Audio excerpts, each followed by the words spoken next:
मैं doctor Vineet Jason हूँ, lead consultant neuromuscular centre of excellence, यहाँ सीएमसी हॉस्पिटल लुधियाना में। एएलएस या मोटर न्यूरॉन डिजीज जो बीमारी है उसका डायग्नोसिस पक्का करना बहुत जरूरी है, क्योंकि उसके जैसे और भी कई बीमारियां हैं जिनका इलाज हो सकता है।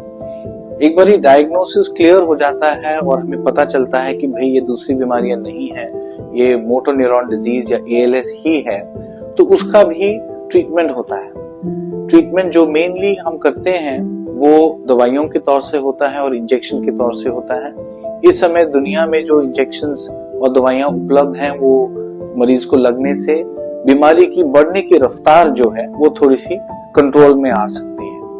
दूसरा, जैसे मरीज वीक होता रहता है, उसको पाँव में अगर कमजोरी है, चलने में दिक्कत हो रही है, तो कई विधियां हैं जिसके तौर से हम मरीज को एक जगह से दूसरे जगह तक पहुंचा सकते हैं। अगर बाजू कमजोर हो रही है, हाथ कमजोर हो रहा है, लिखने में मुश्किल आ रही है, तो उसके लिए भी कई तौर के औजार हैं जिसके साथ में हम उनकी मदद से उनके लिखने का काम कर सकते हैं। जैसे बीमारी ये बढ़ती जाती है, श्वास लेने में दिक्कत आती है, तो उसके लिए एनआईवी, वेंटिलेशन, ये सब भी मरीज के लिए बहुत फायदेमंद होता है।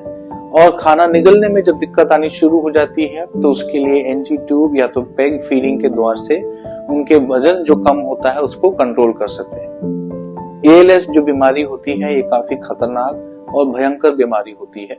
इसका डायग्नोसिस सही तरीके से और जल्दी करना बहुत जरूरी है, ताकि जो भी ट्रीटमेंट उपलब्ध है उसका सबसे ज्यादा फायदा मरीज को मिल सके।